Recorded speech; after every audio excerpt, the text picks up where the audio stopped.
Hello, everyone. It is I, Fable, the Fable, the Fable of the Fables. Mwahaha. I'm reacting even more to some more Trench Crusade. I hope you guys like this kind of stuff. I'm kind of recording a little in advance, mostly because I can hopefully take a small break and try to catch up to other things. But yeah, we're trying this. The president's, I can't even say his name, both leads the flock and slays the wolves. Let's do this thing. I love the armor. I love the weight. Who fight in the Great War include a vast array of both ordained and secular fighting ministers of the Holy Word. They, more than any other element of the fighting forces of the Duke of New Antioch, are responsible for the spirit and resolve of the army. While leadership is of course expected from all ranks of military orders, as they lead the armies of man against the denizens of hell, it has proved prudent to separate matters ratio and rational from matters anima and the divine. While those of military rank can concern themselves with orders, battle lines, supplies, logistics, troops, and the correct combination and application of all of them to arrive at a point of victory on the battlefield, Seriously, the trench dude, the clerics armor's concern so themselves good. with the men and women who are the foundational building blocks of all the aforementioned aspects of the war. One of the finest examples of such are the specially trained Militärgeistlich that the Church militant of the Free State of Prussia dispatches to counter the heretic legion sorcerers and high priests. These warriors of Christ lead from the front lines, where they pit their faith against the fiendish goetic powers of the Inferno, willingly doing battle with some of the worst abominations that hell can puke out onto the earth. Their reasoning is simple, and that is that to stir the hearts of men, you must perform the very acts that you would ask of them, That's and true. smite the enemy with your own hand to inspire your fellow man to lift theirs.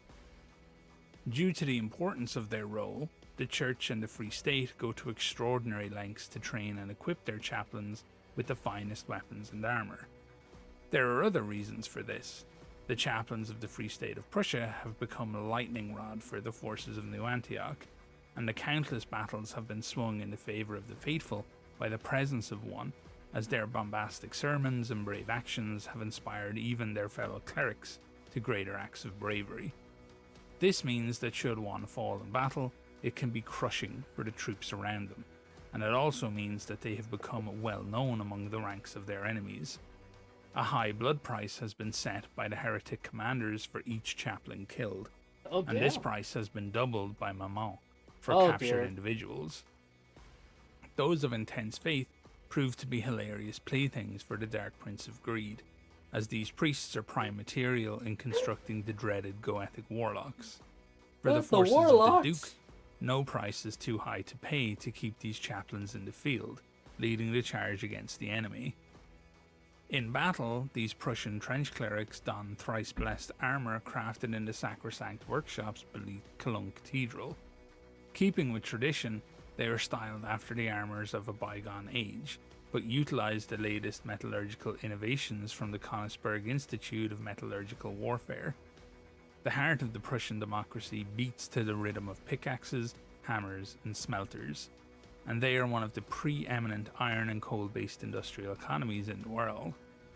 The location of the workshop itself is not without controversy, and hints at the often delicate relations between the various powerful Seriously though, guys, look at this freaking armor. It's so freaking elements cool. who have How do risen you to do prominence this? over 800 years of war. Both the Free State of Prussia and the Holy Roman Empire claims ownership of Cologne, the 2,000-year-old city proving to be a key position for both the Free State and the sprawling, tumultuous, and powerful empire. This dispute stems from the time when the Free State seceded after holding its first democratic elections. These elections were originally instituted specifically to gain independence from the empire, but proved immensely popular with the people and have remained in place ever since. Luckily for Prussia, the Church considers the war effort more important than petty regional squabbles, and thus far has placed the cathedral under their care in order to keep the war production going. Ultimately, everything serves the war, and the war itself is God's will. The armour, formed from an alloy of materials that is closely guarded secret amongst those skilled enough to carry out its manufacture, is Oh? both strong enough to offer the wearer protection and ornate to offer glory to the word of Christ. The chaplain's superb armaments are not just limited to protection, however. They also carry grenades filled with myrrh, hemlock, and burning incense, Oh my as god, well as grenades. classified chemical substances. When detonated, the shrapnel of these grenades scatters embers that rapidly burn through anything caught in the blast, and they have proven to be horrifically effective at clearing pillboxes and deep-cut trenches, where men, demons, and beasts find their former protections now turning into burning, scalding traps. The standard issue melee weapon of the Feldka plane are swords. Sometimes they are fashioned after the burning blade carried by the angel that protected the Garden of Eden, while Gabriel? others are smaller copies of the mighty Raphael? brands carried by the paladins. While some of the chaplains have been known to embrace other weapons, such as the massive hammer of Endrix the Mighty, who left his former life as an engraver when he heard the call of God.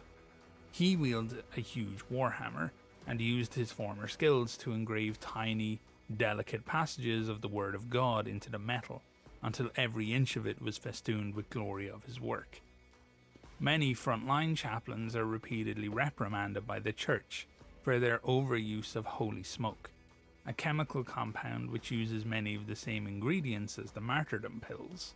But, due to the extraordinary mental and physical toll the war takes on their minds and bodies, the practice persists, even though many chaplains are lost to overdosage or have to be retired from active service due to their minds and bodies finally succumbing to the combination of stress, wounds, and damage to the nervous system that holy smoke causes. The Great Hospice of New Antioch treats hundreds of such cases each year, withered husks of men who rarely regain their sanity.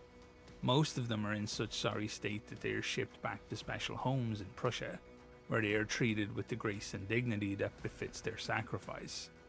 Each chaplain carries a reliquary with them, from which their original name, Capellanus, is derived from. The Feldka plane depicted here, Frere Rainer Schwenter, of the Swords of the Lord division, goes to battle with a carved wooden backpiece depicting the Prussian eagle and a reliquary, said to behold the feather of the angel Uriel within. The Black Eagle speaks to the it's nation's Uriel. origins within Got the it. Holy Roman Empire, while the feather is thought to invoke the favour of the Saint of Knowledge and Wisdom. As the archangel who delivers the very messages of God, it is a fitting relic for one who parses the divine to the minds of mortal men. Okay.